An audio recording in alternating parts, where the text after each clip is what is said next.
Assalamualaikum warahmatullahi taala wabarakatuh. Kita teruskan pelajaran kita pendidikan kesihatan pada kali ini, yang mana topik unit 13 bukan ku pinta. Pada kali ini kita nak membincangkan berkaitan dengan cara memberi bantu mula untuk kecederaan lebam dan terseluar dan mengaplikasikan kemahiran bantu mula untuk kecederaan lebam dan terseluar. Okey, kita buat revision sikit pada pelajaran yang lalu, unit 13 bukan ku pinta. Okay, pada minggu yang lalu kita telah mengenali apa itu lebam, terseluar, lebam dan terseluar.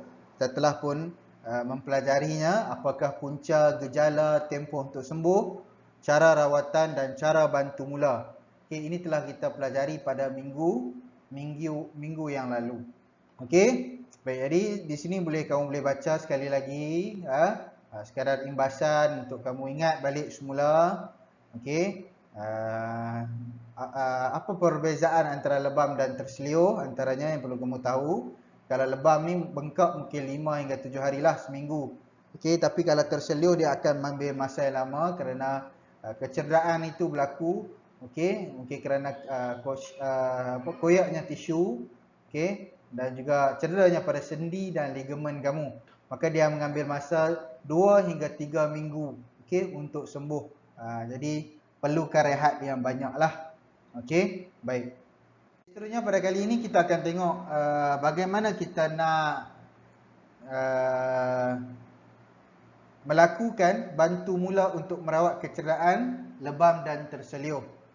Baik, pada kali ini kita boleh baca, buka muka surat, pada muka surat 102. Sediakan payung sebelum hujan. Inas, Ezira dan Jessie telah menghadiri program bantu mula untuk kecederaan ketika bersukan di Majlis Sukan Negara. Mereka berpeluang melakukan sendiri aktiviti bantu mula untuk merawat kecederaan lebam dan terseluar. Okey, jadi mereka pergi bersukan, ada satu acara sukan di Majlis Sukan Negara. Baik, jadi tiba-tiba salah seorang daripada mereka telah pun tercedera. Okey, bukan mereka tercedera, mereka telah menyertai satu aktiviti yang dijalankan di situ, bagaimana untuk bantu mula merawat kecederaan lebam dan terseluar. Okey, dia ada 6 langkah yang kita namakan sebagai PRISA. P yang pertama adalah prevent, rest, ice, compress, elevation dan refer. Okey, baik. So langkah yang pertama, semua ada 6. Langkah yang pertama adalah prevention, berhenti melakukan aktiviti. Sekiranya kamu tercedera, kaki kamu lebam, bengkak atau terseluar, maka segeralah untuk kamu berhenti daripada melakukan sebarang aktiviti. Okey, perkara yang pertama ingat, prevent. Okey, elakkan daripada berterusan melakukan aktiviti tersebut kerana dikhawatiri boleh menyebabkan kecederaan itu lebih besar ataupun lebih parah. Kemudian R, rest. Apabila kamu berhenti melakukan aktiviti tersebut, maka kamu perlu berehat. Rehatkan bahagian yang mengalami kecederaan bengkak atau terseluar. Pastikan kamu buka kasut. Kalau di bahagian tu ada bahagian kasut, kaki kamu, buka kasut. Restkan kaki kamu. Buka stuking, buka kasut. Jangan bagi dia stres. Okey, rehatkan dulu, kamu duduk tenang. Ingat, lebam dan terseluar ni, bengkak dan terseluar ni ambil masa yang lama untuk baik. Jadi kamu jangan berharap bahawa sejam 2 jam boleh baik dah. Tidak. Bagi lebam tadi kita dah tengok, dia mengambil masa 5 hingga 7 hari. Jadi siapa yang tercedera lebam atau bengkak dalam sukan, dia perlu berehat selama seminggu untuk pulih sebaiknya. Tapi bagi yang terseluar, dia mengambil masa 2 hingga 3 minggu untuk sembuh. Okey. Kemudian rehat, ice. PRI, ice. I itu adalah mewakili ice. Tuang sejuk dengan menggunakan ais. Pastikan kamu ambil ais, bukan air panas. Ambil ais, letakkan, tuam sejuk. Okey, di tempat yang bengkak atau terseluruh tadi tu. Okey, kemudian kompres. Okey, kompres. Ini kamu kena lakukan. Sebab apa? Sebab kita tak mau kawasan bengkak tu membengkak dengan lebih besar. Kalau kita kata masuk angin lah. Okey, balut kawasan yang tercedera untuk mengenakan tekanan kepada kawasan yang tercedera supaya dia tak membesar, membengkak dengan lebih parah. Okey, jadi kompres, kita tekan dia. Tekan dia bukan maksud dia tekan. Kita balut dengan kain, dengan ketat. Okey, kemudian elevation, kita angkat, tinggikan. Okey, kita tinggikan kawasan yang tercedera melebihi aras jantung. Jadi tidur, kaki kamu lapik dengan bantal supaya kaki kamu lebih tinggi. Kawasan tercedera tu lebih tinggi daripada jantung. Baik.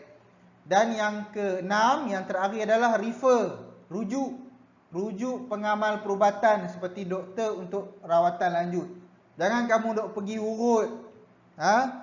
Kamu dengar orang kata kalau bengkak ni, terseluruh ni kena pergi urut baru. Jangan sesekali. Kerana ini pun pernah berlaku pada diri saya sendiri. Saya main bola, kaki saya terseluruh, saya pergi mengurut.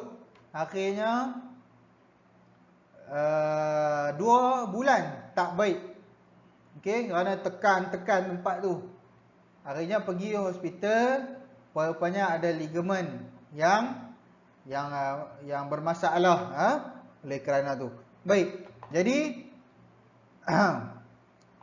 saya harap kamu boleh memahami bagaimana untuk kita melakukan bantu mula untuk merawat kecederaan lebam dan terseluruh. Ingat keyword dia adalah Pricer. Pricer ni ingat. Pricer. Okey, P-R-I-C-E-R. Prevent, rest, ice, compress, elevation and refer. Okey. Baik, informasi. Perkara yang perlu dielakkan dalam tempoh rawatan kecederaan lebam atau terseluruh.